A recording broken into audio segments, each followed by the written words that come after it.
I come with 3 anabolic window jokes. Number 1. Can someone shut the anabolic window? I'm trying to make a video here. Thank you. Number 2. Your anabolic window will self-destruct in 5 seconds. Good luck, Ethan.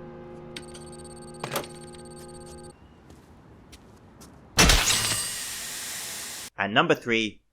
V-shred. The first and most important time to take protein is post-workout, because you were just breaking down your muscles. You were just causing a bunch of micro trauma. So basically, if you break down your muscle fibers and you don't get protein post-workout, it's going to take the next best thing, break down the muscle, and you're basically going to be working backwards, and you're not going to really benefit from your workout at all. And that, ladies and gentlemen, is all I got. A true scientist is never afraid to admit he's wrong. In fact, he embraces it.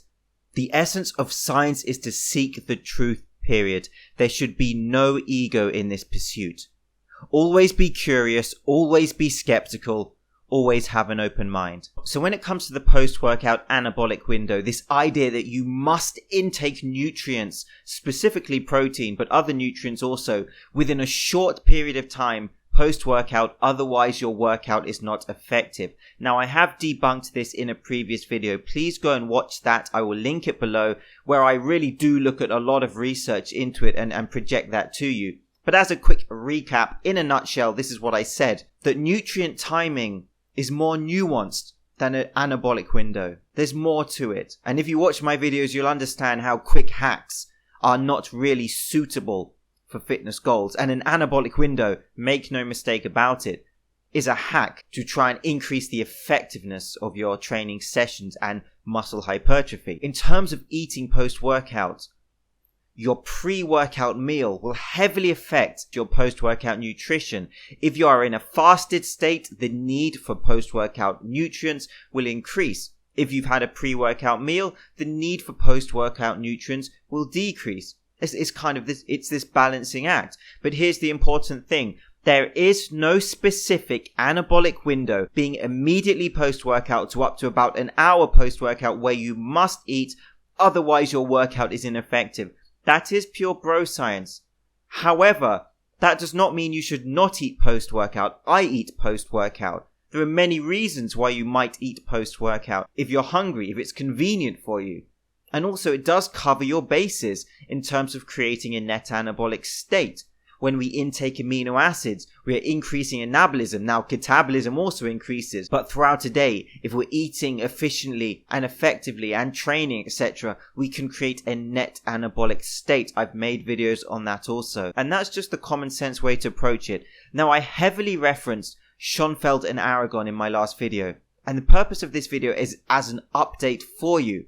And I can give you a bit more information, as Aragon and Schoenfeld have produced more research which is a little bit more detailed and more current for you. And their updated paper is called "Is There a Post-Workout Anabolic Window of Opportunity for Nutrient Consumption? Clearing Up Controversies." And the really nice part of this updated research from Aragon and Schoenfeld, as opposed to their 2013 paper on the nutrient timing, is this study has more longitudinal data, long-term in data that they looked at. And that's really important when you're trying to take conclusions from a range of research. Based on current evidence, it appears clear that any effect of protein timing on muscle hypertrophy, if in fact there is one, is relatively small. Total daily protein intake is by far the most important factor in promoting exercise-induced muscle development. As I say in many videos, taking a chronic approach is far more valuable for you than short-term, acute,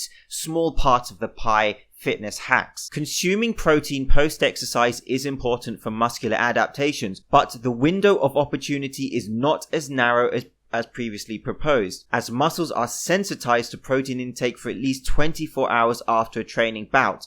So if we want to use this term window, a post-workout window, they actually liken it, Aragon and Schoenfeld, not as a window, but more of a barn door, which I think is quite a humorous way of looking at it. You do have flexibility, and let me go into that. The immediacy for post-exercise protein consumption will depend on the timing of the pre-workout meal, as I explained in my previous video. The closer the proximity of the meal to the training bout, the less the need for immediate post-workout protein intake. And then they explain that if you're training fasted, it is beneficial to try and get in some protein post-workout as soon as possible for amino acid uptake, as I've discussed as well. To maximize muscle hypertrophy, consume high-quality protein at a dose of approximately 0.4 to 0.5 grams per kilogram of lean body mass, both pre-exercise and post-exercise, within about 4 to 6 hours of each other. So let's look at that. Let's say you have your pre-workout meal 1 hour before your training session. Let's say 1.5 hours, 90 minutes.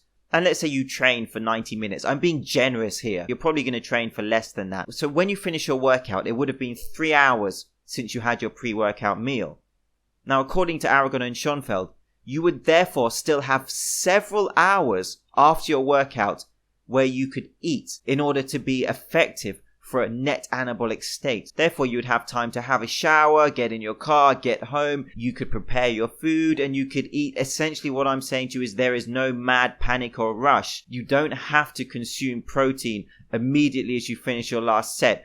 I used to be the idiot that used to do that when I was younger, when I was a teenager, early 20s. I used to think I was so cool when I finished my last set, running to the changing rooms, getting my protein, shaking it, getting my protein, going to the water cooler, shaking that protein and drinking it in front of people, giving them the eyes like I'm Johnny Big Balls over there.